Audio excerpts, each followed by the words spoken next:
वालेकुम, मैं ज़ैद देख रहे हैं ज़ैद किचन यूट्यूब चैनल। आज हम बना रहे हैं शिकंजी। तो चले बनाना स्टार्ट करते हैं। सबसे पहले जो शिकंजी बनाने के लिए हमें जो चीज़ें चाहिए, लेमन लिया मैंने, ये येलो वाले हमने बिल्कुल लेमन लेने, जूस जो उनसे है वो बहुत ज़्यादा निकल आता है। देने के लिए हाफ टी स्पून मैंने चाट मसाला लिया, हाफ टी स्पून ज़ीरा पाउडर लिया, हाफ टी स्पून काला नमक लिया, हाफ टी स्पून सफ़ेद नमक लिया, हाफ कप मैंने शुगर पाउडर लिया, हाफ कप से थोड़ा सी ज़्यादा मैंने लिया। शुगर पाउडर इसलिए लिया है कि रमज़ान शरीफ में अगर आप इफ्तारी टाइम भी इसे बनाएं तो फौरी से ये बन जाए। तो ये रमज़ान शरीफ में बहुत ज़्यादा पसंद की जाती है शिकंजी भी, और ये वैसे भी हाजमे के लिए बहुत अच्छी होती है।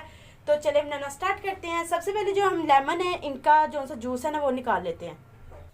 तो माशाल्लाह से मैंने जग में पानी ले लिया, तो हम नींबू निचोड़ते हैं। ये हमने नींबू दानी ले लिया।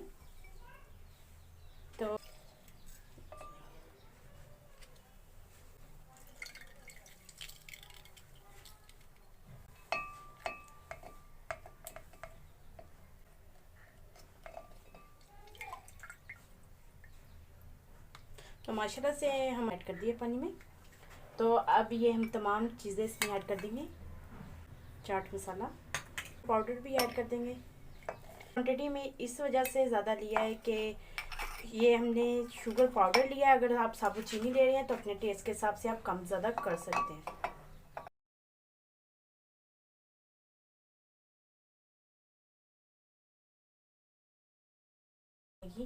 ऐड कर देंगे इससे। तो माशाल्लाह से फाइनली हमारी जो शिकंजी भी है बनके रेडी हो चुकी है। अगर आपको हमारी ये रेसिपी अच्छी लगी है, हमारी वीडियो को लाइक करें, शेयर करें, हमारे चैनल को ज़रूर सब्सक्राइब कर दिया करें और बेल आइकन को ऑन कर लें, मेरी न्यू वीडियो की नोटिफिकेशन आप तक जल्द पहुँच सके। Thank you watching my video. Okay, अल्लाह हाफिज़।